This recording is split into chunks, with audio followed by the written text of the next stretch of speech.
Perkenalkan, nama saya Paulus Beni Radu, NPM 091905 kali 69.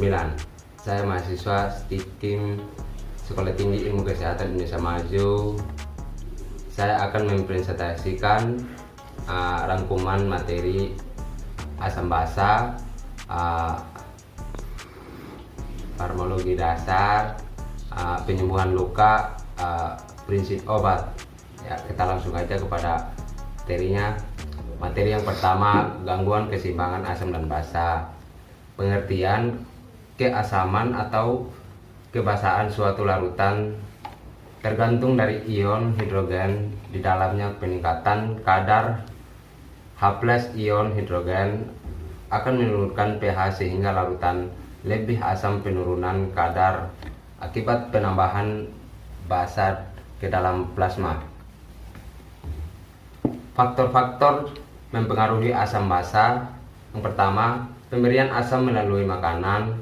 Kedua, penambahan secara endogen dari hasil metabolisme laktat. Penambahan secara endogen yang tidak fisiologi DM.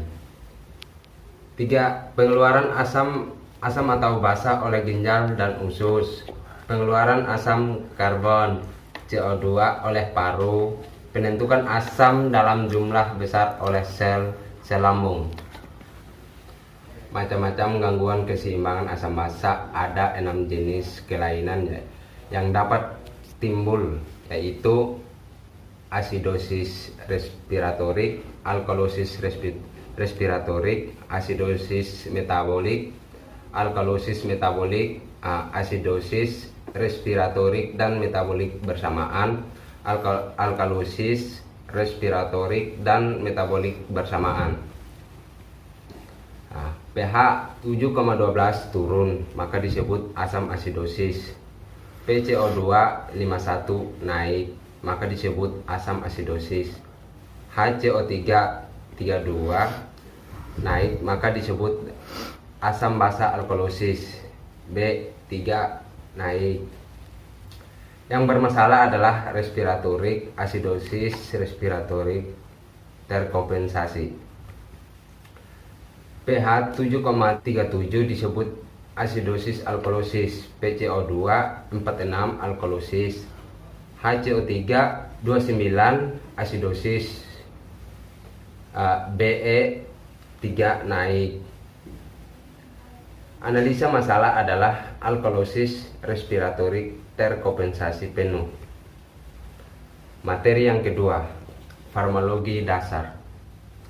Obat adalah racun, namun dalam takaran atau dosis yang tepat dapat mencegah penyakit, mengobati penyakit. Prinsip terapeutik, keamanan, dan efikasi pengobatan. Regulasi obat. Obat keras narkotika, psikoterapika, obat bebas terbatas, obat bebas, obat tradisional, jamu OHT, fitromaka. Antiinfeksi. Golongan obat mengatasi infeksi. Infeksi bisa dapat bakteri, virus, dan jamur. Antibakteri disebut antibiotik, beda dengan antivirus dan antijamur. Obat gangguan sistem pencernaan, luka yang muncul pada dinding lambung akibat terkikisnya lapisan dinding lambung. Menghindari makanan pedas dan makanan tiap 2-3 jam karena waktu pengosongan lambung. Hal ini dapat menyebabkan terjadinya iritasi pada efagus. Terdapat kelainan berupa terlalu kendur, relaksasi, atau lemah sphincter efagus bagian bawah, sehingga makanan yang sudah ditampung di lambung naik kembali ke kerongkongan atau bisa saja hanya berupa cairan asam lambungnya. Obat gangguan saluran kemih. Bakteri E. coli merupakan penyebab paling sering pada infeksi saluran kemih. Analgesik ialah istilah yang digunakan untuk mewakili sekelompok obat yang digunakan sebagai pereda nyeri. Antiperitik adalah obat penurun panas, harus mulai terbiasa dengan istilah kedokteran. Penyembuhan luka. Proses penyembuhan luka ditandai dengan adanya proses pemecahan katabolik sel-sel yang mati dan proses pembentukan anabolik sel baru. Pada dasarnya proses anabolik telah dimulai setelah saat telah terjadi perlukaan. Faktor-faktor mempengaruhi penyembuhan luka. 1. Pasien dewasa dan anak-anak akan lebih mudah untuk sembuh luka dibanding pasien yang telah usia lanjut. Hal ini terkait perubahan-perubahan telah terjadi pada orang tua seperti pada vaskular, terjadinya aterosklerosis dan atrofi kapiler yang akan mengganggu kelancaran aliran darah menuju daerah luka. Yang kedua, nutrisi. Pasien sangat membutuhkan nutrisi yang cukup untuk kesembuhan lukanya seperti protein, vitamin C, vitamin A, serta mineral. Ketiga, sistem kekebalan. Tubuh sistem kekebalan atau imunitas pasien yang lemah akan sangat berpengaruh terhadap kondisi luka. Keempat, obesitas. Pasien yang memiliki berat badan yang lebih atau obesitas mempunyai risiko penyembuhan luka yang lebih lambat karena suplai darah pada jaringan adipose atau tidak adekuat. Yang kelima, penyakit seperti diabetes mellitus, gagal ginjal, penyakit berhubungan dengan imunitas, dan adanya penyakit infeksi yang dialami akan mengganggu proses penyembuhan luka. Yang keenam, gaya hidup. Gaya hidup yang buruk seperti merokok dapat menurunkan jumlah hemoglobin yang berguna untuk mengangkut oksigen yang sangat dibutuhkan untuk menyembuhkan luka. Merokok juga menyebabkan aliran darah tidak lancar karena terjadinya peningkatan agregat platelet dalam sistem sirkulasi darah. Proses penyembuhan luka. Perubahan-perubahan morfologi tampilan pada luka sesuai dengan tahap-tahap atau fase penyembuhan luka. Yang pertama, fase inflamasi. Pada fase inflamasi terdapat respon vaskuler dan seluler yang tujuan menghentikan perdarahan dan membersihkan area luka dari benda asing, sel-sel mati, dan bakteri untuk mempersiapkan dimulai proses penyembuhan.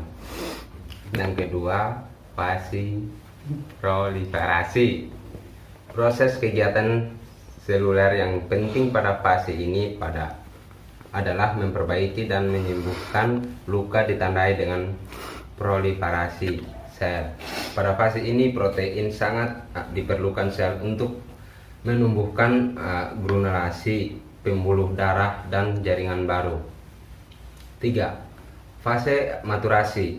Fase ini dimulai pada minggu ketiga setelah perlukaan dan berakhir kurang lebih dari 12 bulan. Tujuan dari fase maturasi adalah menyempurnakan terbentuknya jaringan baru menjadi jaringan penyembuhan yang kuat dan bermutu.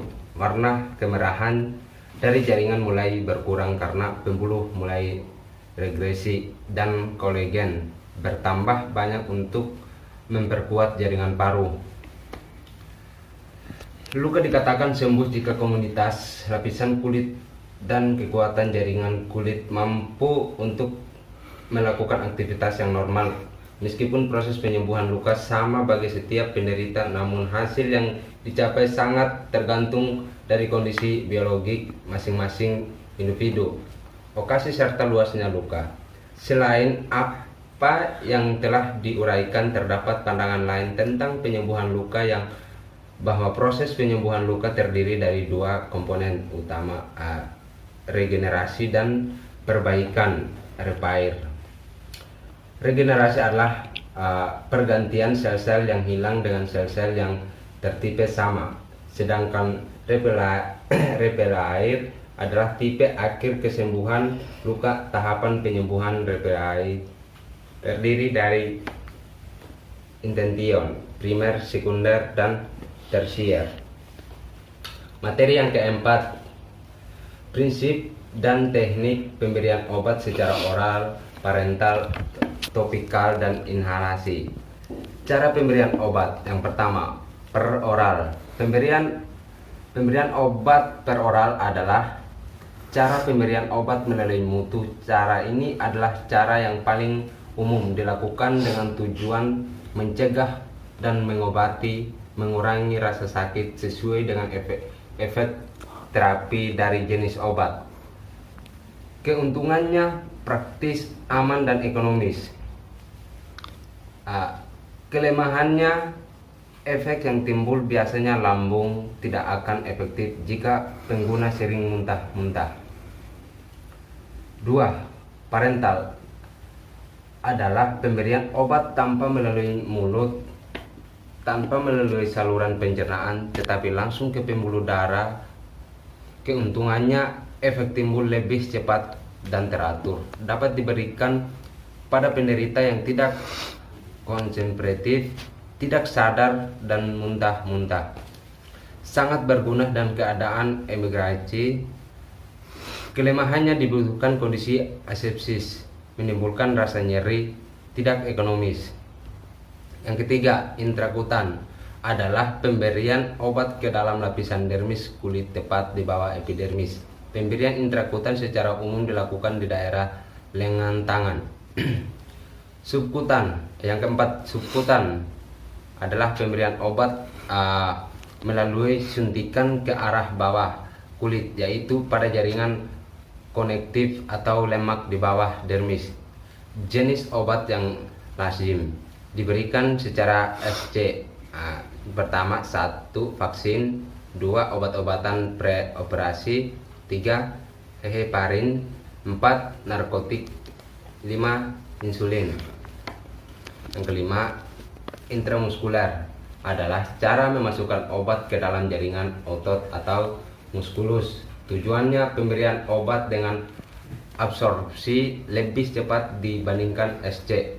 Lokasi penyuntikan di daerah paha, lengan tangan, atau lengan tangan. 6. Topikal adalah obat yang cara pemberian bersifat lokal, tetes mata, seleb, tetesan telinga, dan lain-lain. Pemberian obat pada mata. Cara memberikan obat pada mata dengan tetesan mata atau salep mata. Tetesan mata diberikan untuk mempersiapkan pemeriksaan struktur internal mata dengan cara mendilatasi pupil untuk mengukur refraksi lensa dan cara melemahkan otot lensa. Kemudian dapat juga digunakan untuk menghilangkan iritasi mata. Inhalasi yang ketujuh. Tetapi inhalasi merupakan satu teknik pengobatan dalam proses pengobatan penyakit respiratori saluran pernapasan akut dan kronik. Definisi terapi inhalis adalah pemberian obat ke dalam saluran napas dengan cara inhalasi. Prinsip benar obat: benar pasien, benar obat, benar dosis, benar rute atau cara, benar waktu, benar dokumentasi. Terima kasih. Mohon maaf jika banyak kesalahan.